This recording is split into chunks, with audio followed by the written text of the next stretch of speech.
मित्रों, आज के वीडियो में आपको दो महत्वपूर्ण ज्ञान मिलेगा। पहला ज्ञान है भगवान महात्मा बुद्ध का उपदेश। उसके बाद जानेंगे स्वास्थ्य से संबंधित बहुत ही महत्वपूर्ण जानकारी, जैसा आपने थंबनेल पे देखा है। तो दोस्तों, चलिए पहले भगवान महात्मा बुद्ध के उपदेश सुनते हैं, इसे एक कहानी के माध्यम से। आज जो भगवान महात्मा बुद्ध का उपदेश है, ये 4 आदत छोड़ दो, मन हमेशा शांत रहेगा। ये है आज का भगवान महात्मा बुद्ध का उपदेश। इसे जानते हैं एक कहानी के माध्यम से।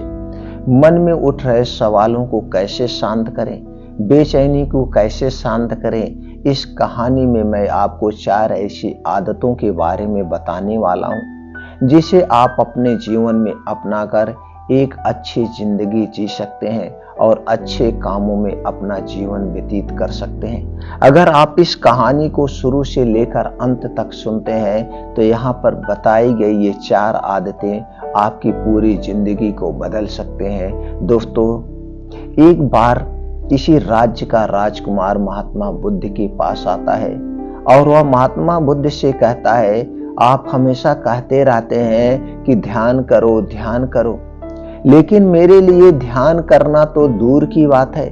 मैं कुछ समय के लिए अपनी आंखें बंद करके शांति से भी नहीं बैठ पाता हूं। मेरा मन इतना बेचैन है कि यह हर समय कुछ ना कुछ सोचता रहता है। मैं जब भी ध्यान करने बैठता हूं तो मेरे अंदर विचारों का तूफान होने लगता है, विचारों का तूफान उठने लगता है। लोगों के बारे में सोचकर, अपने जीवन की बीती घटनाओं के बारे में और अपने भविष्य के बारे में, और ऐसी ना जाने कितने सारे अजीबोगरीब विचार लगातार मेरे मन में आते रहते हैं। मैं इन्हें रोकने की बहुत कोशिश करता हूं, लेकिन जब मैं इन्हें रोकने में असफल हो जाता हूं तो ध्यान को तोड़कर बैठ जाता हूं। इतनी बातें कहने के बाद वह महात्मा बुद्ध की ओर देखता है और कहता है, बुद्ध, आप मेरी इस समस्या का कोई समाधान बताएं। बुद्ध ने कहा, मैं क्या समाधान बता सकता हूं? सोचो, तुम्हारा ही मन है, लेकिन यह तुम्हें कुछ देर तक आंख बंद करके बैठने भी नहीं देता है। कितना आजाद कर रखा है तुमने इसे। राजकुमार ने कहा, बुद्ध, मैंने बहुत सोचा, लेकिन मुझे अपने इन समस्याओं का कोई समाधान समझ ही नहीं मिला, इसलिए मैं आपकी शरण में आया हूं। अब आप ही कोई रास्ता दिखाएं। बुद्ध ने कुछ देर तक राजकुमार के चेहरे की तरफ बड़े ध्यान से देखा और फिर कहा, ठीक है, तुम ये 4 आदतें छोड़ दो और फिर तुम्हारा मन लगने लगेगा। राजकुमार पूरे ध्यान लगाकर बुद्ध की बातें सुनने लगा। बुद्ध ने कहा, पहली आदत, तुम और तुम्हारे जैसे ज्यादातर लोग यही गलती कर रहे हैं कि वो दूसरों की मन की बातों को पढ़ने का प्रयास कर रहे हैं कि अच्छा, सामने वाला मेरे बारे में ऐसा सोच रहा है, और यही एक आदत तुम्हें सबसे ज्यादा बेचैन और परेशान कर रही। ज्यादातर उत्सव पर लोग दूसरों के मन की बातों को गलत और नकारात्मक तरीके से ही पढ़ते हैं। जैसे कि लोग अक्सर सोचते हैं कि दूसरे लोग उनकी तरक्की से जलते हैं, उसे नीचा दिखाना चाहते हैं, उसे पसंद नहीं करते हैं, उसकी मदद नहीं करना चाहते हैं, और ऐसा ही ना जाने कितनी सारी नकारात्मक बातें ये लोग दूसरों के प्रति अपने अंदर बैठा लेते हैं। फिर उनके बारे में ही सोचते रहते हैं, उनसे बदला लेने के तरीके सोचते रहते हैं, उन्हें नीचा दिखाने के बारे में मौका ढूंढते रहते हैं, और दूसरों के प्रति यही नकारात्मक सोच इन्हें दुखी करती है, और फिर ये लोग बेचैनी महसूस करते हैं। इसीलिए दूसरे लोग क्या सोच रहे हैं, इसका अनुमान लगाना बंद करो। दूसरे लोगों के विचारों को पढ़ने की कोशिश करना बंद करो। अगर पढ़ना ही है तो खुद के विचारों को पढ़ना शुरू करो कि तुम्हारे अंदर क्या चल रहा है। कहीं तुम नकारात्मक सोच, शिकायत या बुराई करने जैसी आदतों के शिकार तो नहीं हो रहे हो।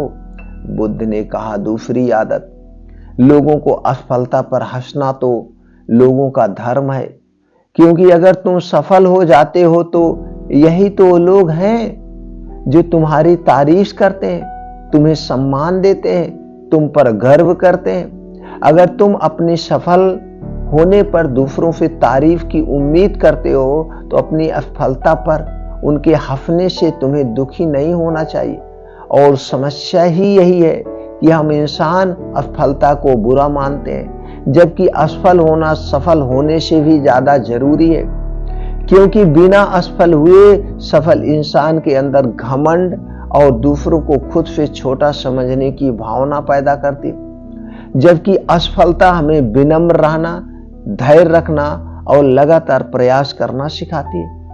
इसीलिए असफलता को बुरा मत समझो, और अगर तुम्हारे काम में असफल होने की संभावना नहीं है तो इसका अर्थ है कि तुमने अपना लक्ष्य अपनी क्षमताओं से छोटा बनाया है। और अगर लोग तुम पर हंस नहीं रहे हैं, तुम्हें ताने नहीं मार रहे हैं, तुम्हारी बुराई नहीं कर रहे हैं, तो तुम अंदर से मरे हुए हो। तुम अपने मानसिक सीमाओं से बाहर जाकर कुछ नया करने का प्रयास नहीं कर रहे हो, क्योंकि असफल भी वही होता है जो कुछ नया करने का प्रयास करता है। और एक बात हमेशा याद रखना, अगर तुम्हारे अंदर असफल होने का साहस नहीं है तो तुम बड़ा लक्ष्य हासिल नहीं कर सकते हो जो तुम करना चाहते हो। इसलिए असफल होने और लोगों के हंसने से डरना बंद कर दो। बुद्ध ने आगे कहा, तीसरी आदत, लोगों को लगता है कि वो समय को काट रहे हैं, लेकिन असल में समय हर बार उन्हें काट रहा है।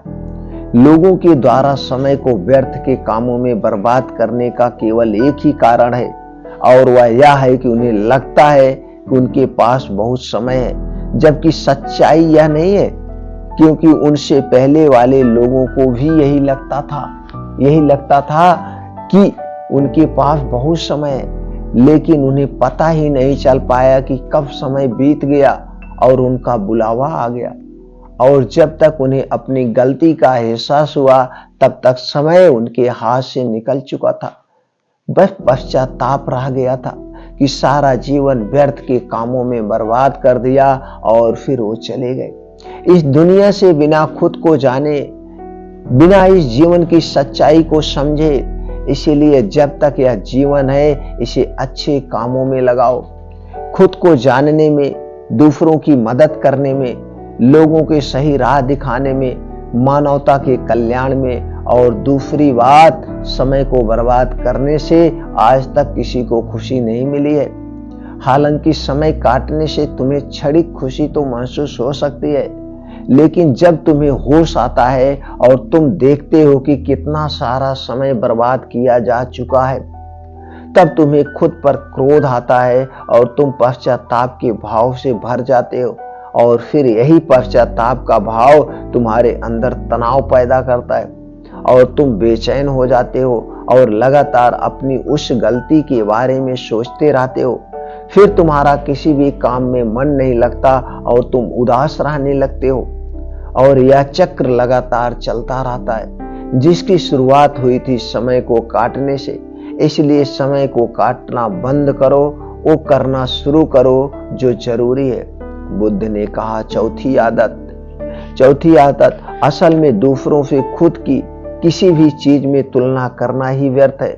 सबकी परिस्थितियां अलग है, सबकी सोच अलग है, और क्या हुआ अगर दूसरे नहीं पाए तो क्या हो सकता है, तुम ही कर जाओ। क्योंकि अक्सर वही लोग इतिहास रचते हैं जिनसे ज्यादा उम्मीद नहीं होती है, और फिर हो सकता है कि जिसे तुम बड़ा समझ रहे थे, जिसके लिए तुम सोच रहे थे कि उसने बहुत मेहनत की है, बहुत प्रयास किया है, उसने कभी उतना प्रयास किया ही ना हो, केवल मेहनत करने का दिखावा किया हो। क्योंकि ज्यादातर लोग कभी उतनी मेहनत करते ही नहीं जितनी उन्हें अपने लक्ष्य प्राप्ति के लिए करनी चाहिए, और दूसरे लोगों के सामने यह दिखाने का प्रयास करते रहते हैं कि मैंने तो बहुत मेहनत की थी, लेकिन मेरी किस्मत ही खराब थी।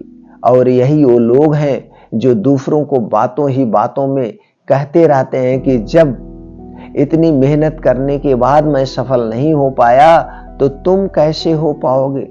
लेकिन अंदर ही अंदर यह इस बात को जानते हैं भी हैं कि उन्होंने कभी उतनी कोशिश नहीं की थी जितनी उन्हें करनी चाहिए थी। ये बस दूसरों की नजरों में अपनी इज्जत बचाने के लिए और इस डर से कि कहीं दूसरा व्यक्ति इनसे आगे ना निकल जाए, यह अपने अधूरे प्रयास से घबराते रहते हैं और दूसरों को डराते रहते हैं कि जब मैं नहीं कर पाया तो तुम कैसे कर पाओगे। इसीलिए किसी दूसरे असफल व्यक्ति को देखकर ये सोचना छोड़ दो कि तुम यह सफल हो जाओगे, तुम सफल हो जाओगे। तुम बस अपना सर्वश्रेष्ठ प्रयास करो और बाकी सब समय पर छोड़ दो। बुद्ध ने आगे कहा, अगर तुमने ये 4 आदतें छोड़ दी तो तुम्हारा मन एकदम शांत हो जाएगा और फिर तुम जहां चाहो वहां अपना मन लगा सकते हो। इतना कहकर बुद्ध मौन हो गए और राजकुमार को भी अब समझ में आ चुका था कि उसे क्या करना है। उसने मन ही मन उन 4 आदतों को छोड़ने का निश्चय किया और बुद्ध का धन्यवाद कर वहां से चला गया। दोस्तों, इस कहानी से हमें यह शिक्षा मिलती है कि हमें यह नहीं सोचना चाहिए कि लोग मेरे बारे में क्या सोच रहे हैं। अगर मैं कोई काम करता हूं तो लोग उसे काम को लेकर हंसेंगे। इसके अलावा हमें अपना व्यर्थ ही समय बर्बाद नहीं करना चाहिए। इसके अलावा हमें कभी भी यह नहीं सोचना चाहिए कि अगर किसी व्यक्ति से कोई काम नहीं हो पाया तो मैं उसे नहीं कर पाऊंगा। अगर दोस्तों आप मेहनत से किसी भी काम को करते हैं तो कोई भी काम छोटा या बड़ा नहीं होता है और न ही एक दिन में सफलता मिलती है। अगर आप उस काम को करते रहेंगे तो एक न एक दिन दोस्तों सफलता जरूर मिलेगी। तो चलिए मित्रों, अब जानते हैं स्वास्थ्य से संबंधित जो आज की सबसे महत्वपूर्ण जानकारी है कि दोस्तों ये 4 बातें, जी हाँ दोस्तों, अगर इन 4 बातों का पालन कर लिया और ये 4 चीजें अपने जिंदगी से आपने हटा दिया तो दोस्तों आप कभी बीमार नहीं पड़ेंगे। ये मेरा 100% दावा है, ये हमारा 100% गारंटी है। तो दोस्तों इससे जानने के लिए आपको अपने थोड़ा सा शरीर के बारे में जानना होगा। हमारे शरीर का निर्माण कैसे हुआ, हम आखिर बीमार क्यों पड़ते हैं, बीमारियां क्यों आती है। दोस्तों ये बीमारियां ऊपर वाले की देन नहीं है, ये बीमारियां हमारे अपने हाथ में है। हम चाहें तो पूरी जिंदगी स्वस्थ व निरोग रख सकते हैं, हम चाहें तो बीमार रहें, ये अपने अपने हाथ में है। बहुत सारे ऐसे लोग हैं जिन्हें कभी एक टैबलेट भी नहीं खाना पड़ता है। मेरे पिताजी दोस्तों 95 ईयर्स के हो गए हैं और मैं आज जब से जानने लायक हुआ हूँ तब से मैं ये देख रहा हूँ उन्हें कभी भी एक टैबलेट की जरूरत नहीं पड़ती है। कभी एक टैबलेट की जरूरत पड़ी नहीं, कभी हमने कहते हुए भी नहीं सुना कि मेरा सर दर्द हो रहा है, मेरा पैर दर्द हो रहा है, कुछ नहीं। लैट्रिन आना जाना कभी कोई दिक्कत ही नहीं है। मैं तो जान ही नहीं पाता हूँ। ये 95 ईयर्स के हैं और आज भी दोस्तों रोज सुबह जैसे गांव से जो शहर है वो दोस्तों 7-8 किलोमीटर है।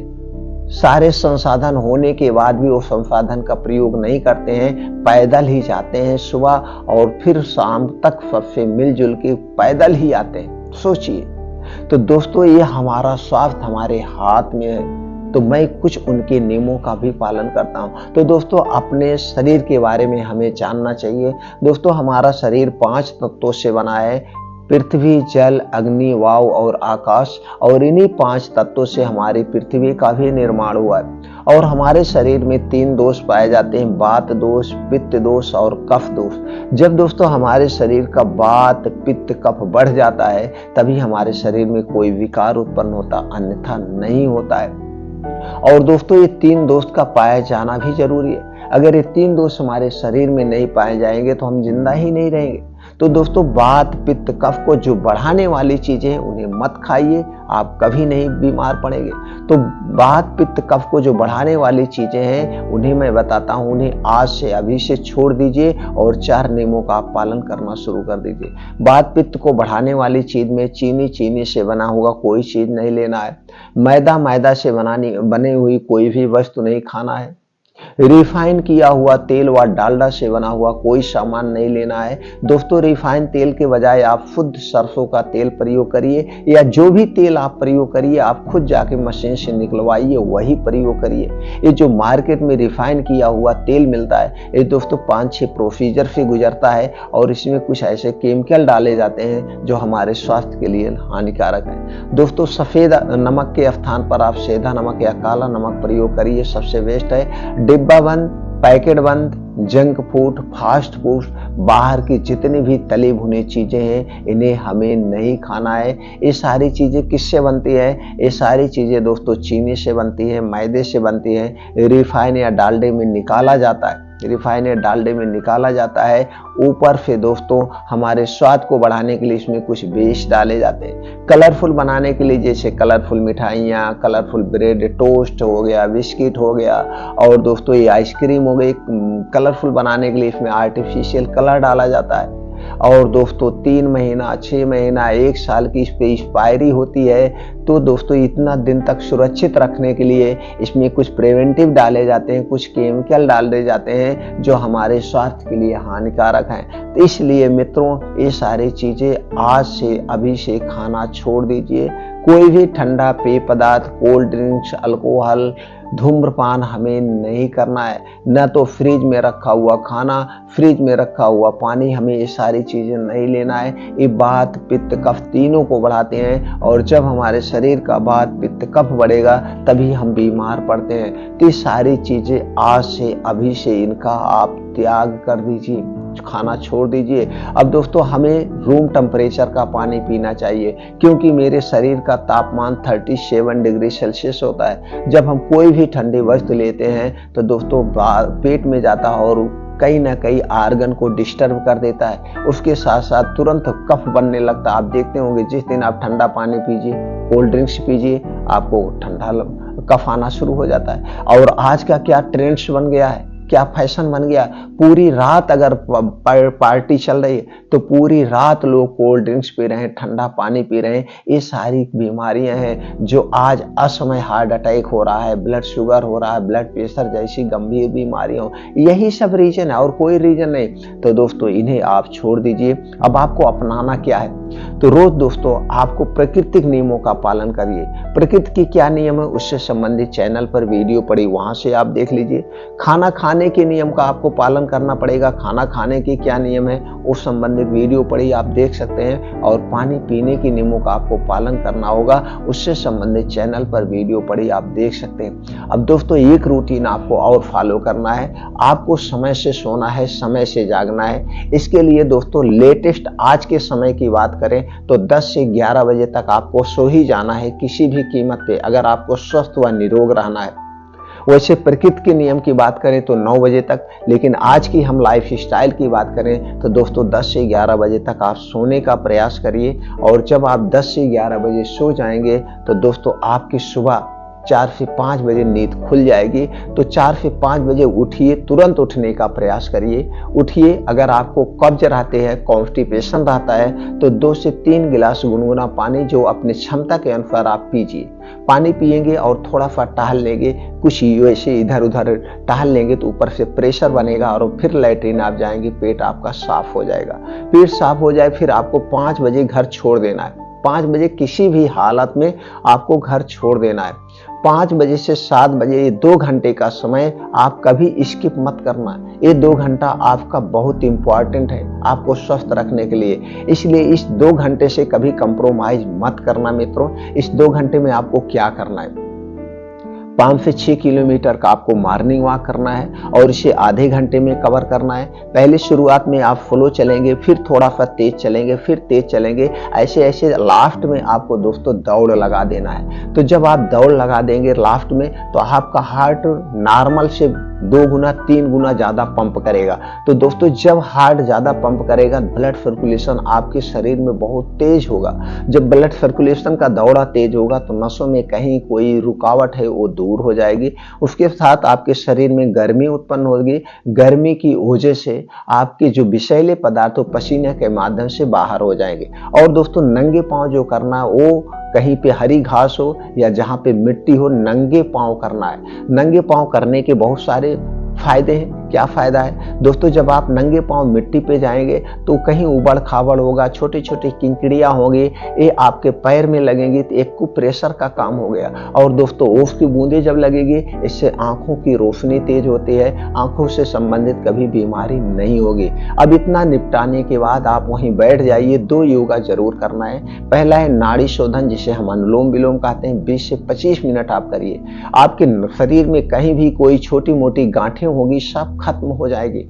20 से 25 मिनट अनुलोम विलोम, 15 से 20 मिनट आपको कपालभाति करना है। अगर आप 15 से 20 मिनट कपालभाति डेली कर रहे हैं, heart attack, blood pressure, blood sugar जैसी जितनी भी गंभीर बीमारी है, यहाँ तक पेट से संबंधित कोई भी बीमारी सब खत्म हो जाएगी।